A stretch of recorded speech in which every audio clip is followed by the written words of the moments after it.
అన్నాథ ఆశ్రమం ఎటువంటి విశిష్టమైనది అంటే సాక్షాత్తు మన ప్రభువే ఒక విషయాన్ని బహిర్గతం చేశాడు. మహాపురుషులు వాళ్ళ అప్రాకృత శరీరాలతో ఈ ప్రదేశానికి వస్తారు.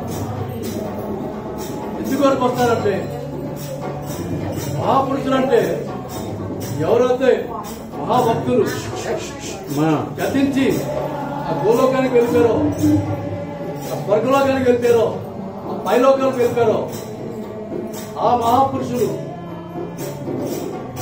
ఇక్కడ ఈ పాద ధుడి కోసం అంటే గౌరాంగుడు సంచరించిన ఈ పవిత్రమైన శక్తివంతమైన ఈ స్థలంలో ఉన్న గౌరాంగ మహాప్రభు యొక్క పాద ధూళి కొరకు ఆ మహాపురుషులు అప్రాకృత శరీరంతో ఇక్కడికి తరచుగా వస్తుంటారు అని మన హరినామ మహాప్రభు వెల్లడి చేశారు.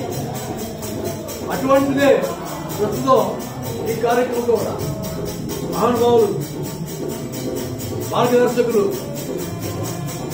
శ్రీ ఏవిఎస్ కందకవి గారు, కుసుమానాథ్ మిషన్ ఇండియా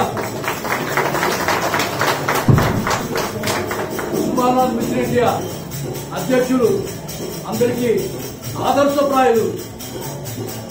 అతను సదుద్దేశంతో ఎటువంటి కార్యక్రమానికి ముందుకొచ్చారంటే ఆ కార్యక్రమం తన ఉద్దేశం ఏంటో తెలుసుకుంటే మనందరికీ ఆశ్చర్యం వేస్తుంది, అలాగే సిగ్గుపడి కలుగుతుందని నామడికి నేను భావిస్తున్నాను. ఇక్కడ జలం ఉంది. ఈ జలంలో ప్రతి ఒక్క భక్తుని ఒక కాలు జలంలో పెట్టాలి. కనీసం వాళ్ళు పట్టణ వేదన ఈ జలం తగిలించాలి. అప్పుడు ఈ జలానికి దివ్యశక్తి వస్తుందని అతని ఉద్దేశం. ఈ జలాన్ని అది ఫిల్టర్ చేసిన తర్వాత అది పాదరసంగా మారుతుంది. ఆ పాదరసాన్ని శరీరానికి పూసుకొని స్నానం చేస్తారు. ఆ పాదరసాన్ని సేవించినా కూడా సర్వ వ్యాధులు నశిస్తాయని అబద్ధాలకు బోధన. కాబట్టి అతను ఎటువంటి మహానుభావుడు, మనందరికీ మార్గదర్శకుడు. కానీ మన అందరి పాదధూళి అప్పుడు మహాపురుషులకి గౌరవ మహాపురుషుల యొక్క పాదధూళి కోసం ఈ ఆశ్రమానికి ఏ విధంగా వస్తున్నారో అటువంటి గౌరవ మహాప్రభులతో సరిసమానంగా భక్తులకి అతను ప్రాధాన్యత ఇచ్చారంటే అతను ఎటువంటి మహానుభావుడు. కుసుమానాథుని భక్తుని యొక్క ప్రాధాన్యత ఎటువంటిదో దీన్ని బట్టి అర్థమవుతుంది. ఇక్కడ మన అజయ్ కుమార్ ఘోష్ గారు 100 ఏళ్ల క్రితం 1923వ సంవత్సరం సెప్టెంబర్ 22వ తేదీన మన ఒరిస్సా రాష్ట్రంలో ఇక్కడికి 90 కిలోమీటర్ల దూరంలో ఉన్న కటక్ పట్టణంలో మొట్టమొదటిసారిగా జయ హరినామ జయ కుమారజయ పౌరసాక్షిని విజయనామ మహావృత్తాన్ని ద్వారా అది ప్రసాదించారు.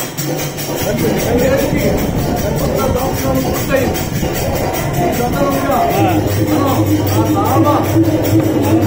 ఆవిర్భావ శతవార్షికోత్సవాన్ని ఇక్కడ మనం నిర్వహించి జరుగుతుంది. అత్యద్భుతంగా జరుగుతుంది. మీరందరూ ఎంతో జయ ప్రయాసంతో, ఎంతో భక్తితో, ఎంతో ప్రేమతో, ఎంతో కృతజ్ఞతతో ఇక్కడ మీరందరూ ఈ ఆశ్రమానికి వచ్చి మీ పాదధూళితో పవిత్రం చేశారు. అటువంటి పాదధూళిని ఈ జలంలో మీ ముంచి దాన్ని కూడా మీరు పవిత్రమైన దివ్యమైన శక్తివంతమైన పాదరసంగా తయారు చేయాలని మేమందరినీ కోరుకుంటున్నాం.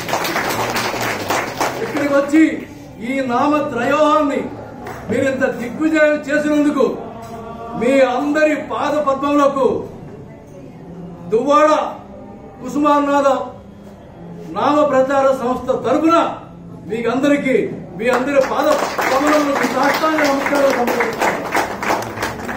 ఇలాగే ఎప్పుడు కూడా మీరంతా ముందుకు వస్తే ఈ కార్యక్రమం మనం చేయడానికి మాకు ఎంతో ఉత్సాహం వస్తుంది. మీరు మాకు ఎంతో శక్తినిచ్చిన వాడు అవుతారు. అన్ని విధాలుగా మీరు సహాయం చేస్తే ఇటువంటి కార్యక్రమాలు మనం భవిష్యత్తులో ఎన్నో జరుపుకుందాం. కాబట్టి మీకందరికీ ఈ విధంగా ఈ సందర్భంగా కోరుకుంటానండి. ఎల్లప్పుడూ కూడా మీరు మీ సహాయ సహకారాలు అన్ని విధాలుగా అందించాలని ప్రార్థిస్తున్నాం. తర్వాత మీరు ఒక్కొక్కరు వచ్చి కనీసం మీ బొట్టల మీద పాదాలు ముంచి మన గౌరవనీయులు శ్రీ అగిరి విష్ణుమూర్తి గారు అతను వస్త్రదానం చేయబోతున్నారు. ఆ వస్త్రాలు స్వీకరించి అతని కుటుంబానికి, అతని కొడుకు కోడలు వాళ్ళని, ముఖ్యంగా అతని కొడుకుని మీరందరూ ఆశీర్వదించాలి. అతని సంపూర్ణ ఆరోగ్యం కలిగి అతనికి దీర్ఘాయుష్ ప్రసాదించమని ఆ ఆడబిడ్డని మీరందరూ ఆశీర్వదించండి. దీర్ఘ సుమంగిలి భావాన్ని అతని కుటుంబానికి సిరి సంపదలు ప్రసాదించమని వాళ్ళ కుటుంబం మాతాప్రభుల సేవలో ఈ జన్మలో కాదు అన్ని జన్మలో ధరించాలని మనందరూ వేడుకుంటాం. ఒక అభ్యర్థన అన్నయ్య, అజయ్ కుమార్ ఘోష్ గారు ఈ కుసుమార షోడశనామ అక్షరి జయనాథ్ జయ కుసుమ కుమార్ జయ ఏ విధంగా ఉద్భవించింది, ఎవరో ఒకరికి 2-3 నిమిషాలు ఒకసారి గుర్తు చేస్తే బాగుంటుంది. ఒక 2-3